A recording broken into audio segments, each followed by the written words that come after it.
And thank you very much for making a date today on the marketplace. The Securities and Exchange Commission (SEC) has directed all fund and assets managers to take steps to meet obligations due their investors. According to the Commission, this should be consistent with the terms and conditions of investment contracts signed with the clients. George Rafi has more on the public notice issued by the Commission. The notice from the Securities and Exchange Commission is coming at a time that there are reports that some investors are struggling to redeem their investments from the various fund managers. The Bloomberg News, for instance, is putting the locked-up investment at around $1.6 billion. But the Securities and Exchange Commission is advising the public not to panic in the wake of all these challenges because some regulatory measures are being taken to deal with these challenges that has come about as a result of developments in the banking sector, adding that it will be holding the assets and fund managers accountable if they fail to honor the obligations due their clients. The Commission is asking the dissatisfied customers to formally table their concerns at their end for it to look into their issues. It also adds that it's engaging industry players on improving liquidity, a development that would help deal with confidence in the sector while protecting their funds. The Commission maintains that some of these measures being taken would help protect the integrity of the market as well as their funds. The Executive Secretary of the Ghana Association of Savings and Loans Companies, GASALC, Trinidad Kodua Boachi, is calling for a review of the Banks and Specialized Deposit-Taking Institutions Act 2016, Act 930. His call comes on the back of recent comments by the former Second Deputy Governor of the Central Bank, Dr. Johnson Isiama, on the savings and loans sector cleanup. Dr. Isiama advocated a review of the banking law to cap the number of financial institutions.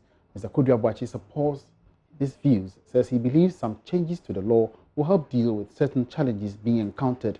He was speaking on the business edition of PM Express. Sit around the table and look at a lasting solution to the proliferation of financial institutions. What I'm looking at has to do with, we need to also come up with a policy direction, which to a larger extent, his approach is that let's inculcate that into the law so that it doesn't just become a policy, but there is a law protecting that approach. Okay. And so me, I'm of the view that we should have a second look at the Act 930. There are a number of issues in the Act 930 that we need to look at again. Okay. Even the role of the central bank and how they should go about certain things. They are doing what they are doing because they think that the current law and how it is requires them to do those things. Because if you look at section 123, which says that if a financial institution becomes insolvent, revoke the license, it didn't say do any other thing. And so once somebody has become insolvent, the only thing the law says should be done is shall revoke. And so the central bank also sees it as an option that, oh, once the law says I should revoke, I'm going ahead to revoke. But I'm of the view that the approach, how should that be handled when an institution becomes insolvent? What can be done? All those things are some of the restrictions and tying the hands of the central bank, which I believe that if we have a second. On his part, CEO of the Private Enterprise Federation, Anasai Bonsu, has reiterated the view that the financial system of every country thrives on trust and faith by stakeholders. He says the recent challenges in the financial sector has no doubt lowered confidence and that he believes the locked-up funds should be made available to the investing and depositing public to impact positively on businesses. People who are going to keep the financial institutions afloat in the future are the ones we are bridging their confidence. So in future, nobody would like to put their money in any financial institution. To restore the confidence, the Bank of Ghana, SEC, the authorities, Ministry of Finance and Government should make sure that every depositor who has monies locked up in any of these institutions should be made to get their money as soon as possible. Because unless we do that, the ripple effect going to the future will be detrimental to financial intermediation. And it's going to affect our businesses. I'm sitting here talking about this because of businesses, not because of individuals, even though we care as people. But unless we restore the confidence, nobody is going to put their money in the system. And how do we restore the confidence? Float the money. You said you have receivers, administrators who have been given some funds to. What are they waiting for? Who are they looking at? If they don't have capacity, why did you appoint them receivers? They should know what to do. So to me, seeing pensioners and individuals and businesses, you know how many businesses come to my office every day looking that, Nana, we locked up, I can't find anything, what can you do for? We're not in the business, or we don't have the resources to help. Yeah. But we have the voice to let government know that this is not right. And if we don't do now that we have CFTA coming, how does the private sector engender itself to be able to compete? It's live on Marketplace. Let's still stay with the financial sector cleanup. Receiver for the collapsed 23 financial institutions, Eric Nananipa, has started paying validated claims of depositors. This was after it completed receiving claims put forward by customers of these financial institutions. George Uafe has been following up on this issue. He joins me live in the studio with more updates. George, how did we get here in the first place? I mean, you remember that last week the Bank of Ghana announced that some institutions, because of solvency issues and liquidity issues, it has to revoke its license to do business. So in total, we had about 23 companies. 16 of them were savings and loans, and the rest were finance companies. And we had, I think, one leasing and then one remittance company in it. So when they revoked their license, a receiver was appointed to go in there, look at what is on their books, and take steps to wind down that company. But while the receiver is doing that, well, some people actually place some funds with these firms, and they also had to work to pay them. Now, what the receiver actually is doing is that whilst people are bringing in these forms that they are validating, they are saying that as soon as they finish validating these claims, they will start payment. So if, for instance, they had about, maybe, let's just say that put all these documents together, it will be about 20,000 claims or deposits or slips and all the rest. If today or by the close of this week, we have been able to validate about 10 or 20 or even 100 of them, payments will start. Okay, so that is what we understand today, that the payments have started for the savings and loans companies. Those claims that they've been able to validate that indeed Mr. Yafe had about 30,000 Ghana cedis with Midland Savings and Loans, and therefore, because they've been able to validate your claims, they are saying that you have to come for your money, and they are paying these monies. Okay. Any idea where exactly these payments are being done? Well, from the schedule that we've seen, it's being done through the consolidated bank branches in the country. So these are the branches that they are paying, and I believe that they have been able to announce towards the process. So if, for instance, your own was supposed to be X bank, a message has been sent to these people that come to this bank, you can get your monies and all the rest. But from the schedule we've seen, it's being done through the consolidated bank outlets or branches across the country. So if your money is ready, you can go and take that 8,000 Ghana cedis. That's some good news. But I hear the Association of Finance Houses have also been commenting about this development. And don't forget that there were 23 financial institutions. A fraction of them were finance houses, and some of them lost their license to do business. What the company or what the association is telling us is that some of their members that are even in good standing had their funds placed with these firms that have gone down. And so they are telling the receiver that, listen, because of this action, we've had lots and lots of people, our clients, who are coming that need their money. And if you're not able to pay them these monies, the perception is that you are not solvent, and therefore they'll go and tell their friends and family, and there's a rundown on their company. So whilst they've been able to pass this test of Bank of Ghana in terms of the scrutiny, fast track the process and let's get our monies, because any liquidity challenges could send the wrong signals out there in terms of our good standing right now. So start the process, pay us quick, so that when our clients come to our end looking for their monies, they won't think that we don't have money, we are facing liquidity problems, and therefore this company is supposed to go or is going to go down again. So fast track the process and let's get our monies. All right, many thanks for that update. George Uafe bringing us up to speed with the latest development where the receiver has started paying validated claims of depositors of the defunct savings and loans companies and also the financial houses. Let's move on to another story. The National Insurance Commission, NIC, has revealed plans to improve marine insurance policies as a way of enhancing insurance penetration in the country. The Commission aims to push the insurance penetration rate from 2% to 6% by 2020. Deputy Commissioner Kofi Andor, in an interview, explains that plans are underway to ensure import and export businesses are not left out. Mr. Andor was speaking at the launch of the Drive Time with Insurers Awareness radio program, an initiative by the Ghana Insurers Association.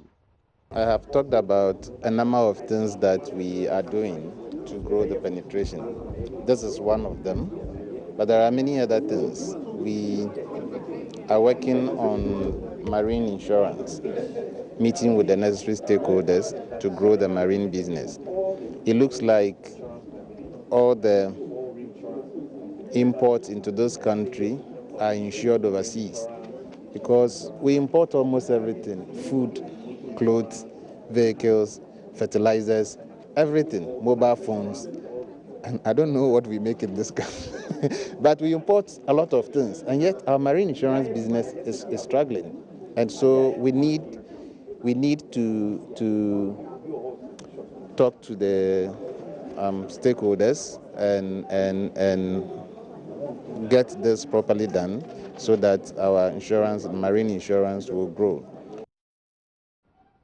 Now, President of the Ghana Chamber of Commerce and Industry, Dr. Nana Appiagyei Dankwa I, has hinted of establishing a credit union to deal with the age-old challenge of access to credit faced by SMEs. Speaking at a capacity-building workshop for entrepreneurs, he explains the move is to strengthen SMEs' ability to remain vibrant in Africa. Over the years, getting access to adequate finance to expand has become the bane of SME development in Ghana. The Ghana Chamber of Commerce and Industry says it has resolved to establish a credit union aimed at providing credit access to SMEs under flexible payment terms and low interest rates.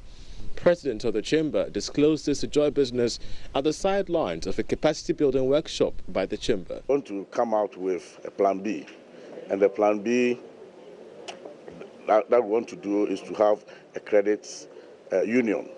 With a credit union, once the person becomes a member and is able to contribute regularly, the person qualifies for a specific amount.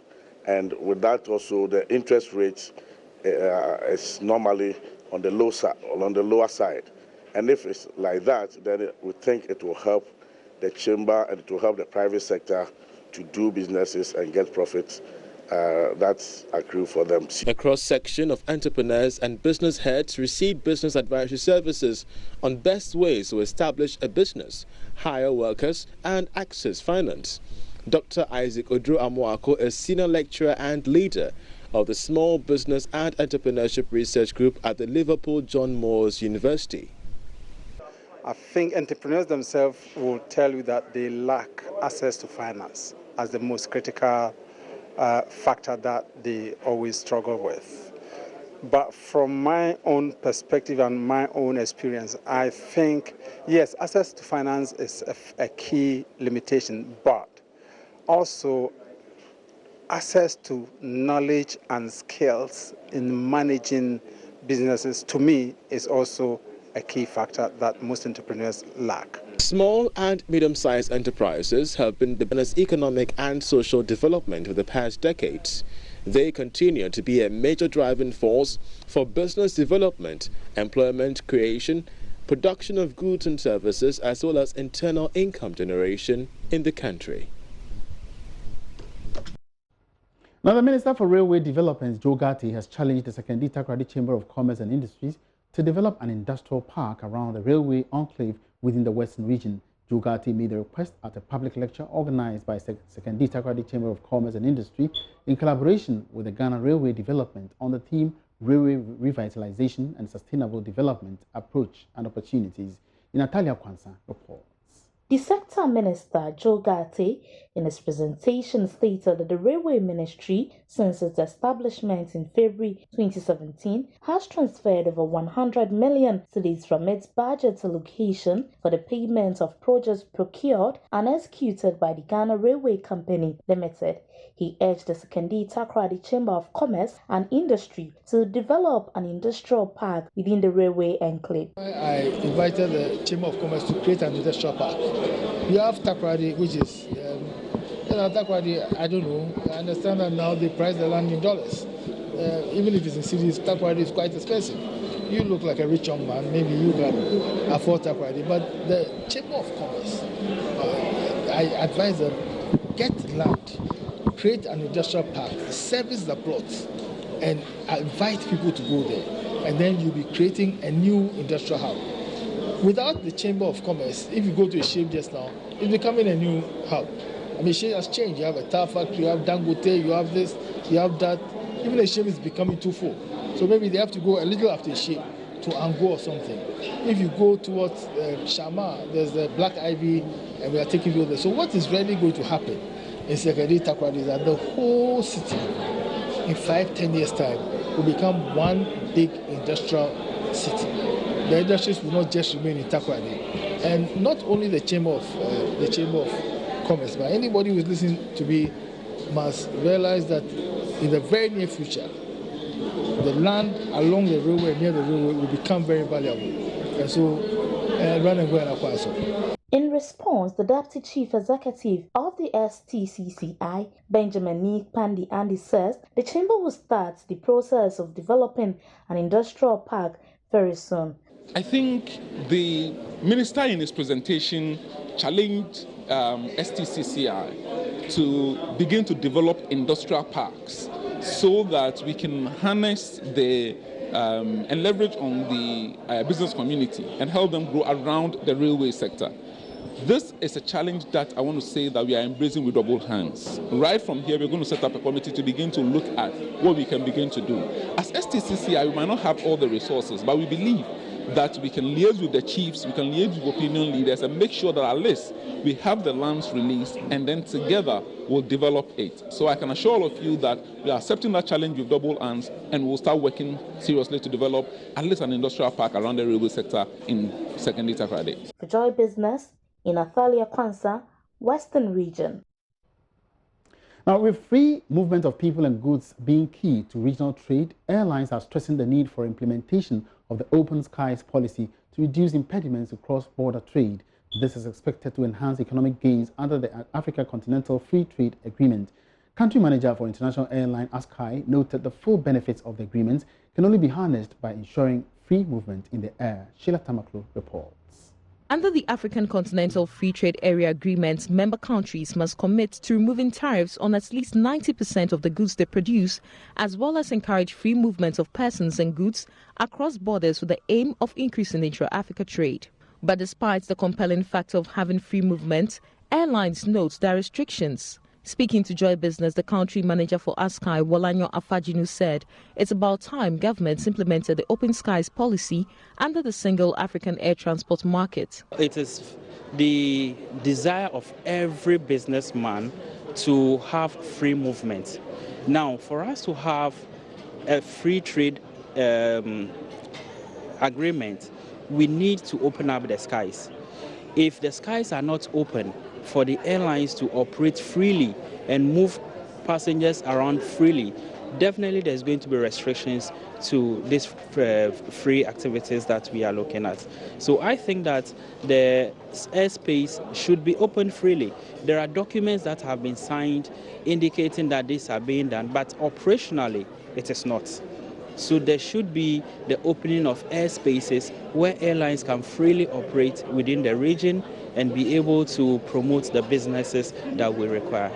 Head of Commercial for Africa World Airlines added his voice to the call, stressing it's key for airlines to expand their business. We believe that this is going to boost traffic within our network, and it's a good thing. It's a very good step that governments have taken. We believe that at the end of the day, I think taxes within the sub-regions have to be reduced, and that is very critical, because if you still have the said imposed taxes, which is very high, you will still have limited flows of traffic. Again, SATAM, which is the single African air transport market, which will help domesticize all the African markets as one, needs to be implemented. We know that out of 54 countries, 23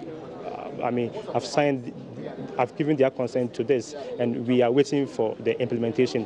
What we want to tell authorities is that they do not wait for all 54 to sign. The 23 that have signed, we should start the implementation, and once they see the needed benefits and they are seeing the returns, the others will join. For Joy Business, Sheila Tamaklo reporting. Now, entrepreneurs and SMEs have been advised against prioritizing access to credit against skills training in the course of their business journey, even though difficulty in accessing finance has been cited as a major challenge for business growth and expansion. CEO of McDan Shipping Company Limited, Daniel Macaulay, insists the lack of skills is much needed. He's been speaking with Joy Business at the launch of the Magdan Entrepreneurship Challenge in Accra. Within 10 years, we'll build 200 businesses in this country, and we're talking over millions of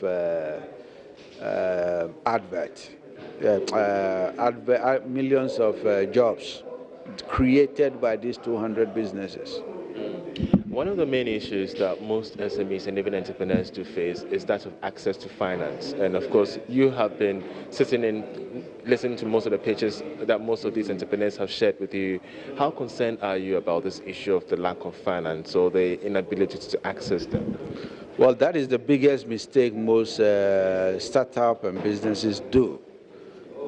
This first season, we have 7,000 applicants.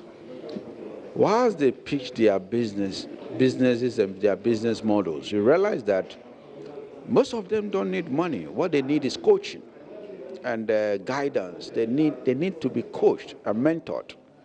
So that is what we're doing. Some need just some small money. Some need big money, depending on how you want. You see it. I did not start my business with money. I did not start it with loan. Through whining and moving up, and I was able to build a big business out of it. So for me, those who need little money will push them, will surely push them. Those who don't really need money will mentor and coach them. Finally, where do we see the Magdan Entrepreneurship Challenge in the future? I mean, when everything is said and done, the winner takes up the particular prize that we set for. Where do we see the challenge? Well, Magdan Entrepreneur Challenge had come to stay. Now it's a brand by itself. And this season one had been amazing. I mean, we're looking at launching season 2. We'll launch season 3. We'll launch season 4 until we cannot do it anymore. Actually, I want the focus to be off Magdan. The focus should be on the impact that we're trying to create. Now, there's growing apprehension among car washing operators in the country with the introduction of automated car washing joints. The fate of operators of the once booming industry seems to be hanging in the balance, as many of their customers are now drifting towards the automated washing space instead of the traditional practice. Our Better BCU has thrown the searchlight on the extent to which the car washing business is being threatened by technology. Over the years, the traditional car washing industry has gained much popularity, ranking in significant return for operators. Perhaps the business was facilitated by dusty, untarred roads, which made it necessary to watch vehicles frequently. Unfortunately, with the introduction of automated car washing services in the country, many people are gradually changing the trend. Despite the cost involved, many people are now compelled to go the automated way because they do not have adequate time to go for the manual washing. Johnson is a taxi driver and he prefers the manual way. I can use my hand to move all the machine, move all the dirt inside the car. That's why I bought the car into the washing base. If I bought the car, I spend only 10 cents on it. So a month, maybe it can cost me maybe 50 Ghana going. With an automated car wash, little man hours are applied as the vehicle is driven into the automatic car washing machine to get it washed and dried without much hassle. Some manual car washing dealers say their future is threatened as their services will no more be needed as the automated machine becomes more popular. Customers, when they come here, they used to tell us that there is some automatic machine be around. Maybe when the cars go there, they used to wash it faster than our here. Once the machine is there and the car itself enter and it wash it, it's only little work that will come on the car. And that'll be a wrap on this afternoon's edition of The Marketplace. My name is Emmanuel Abuaji. We have a good afternoon.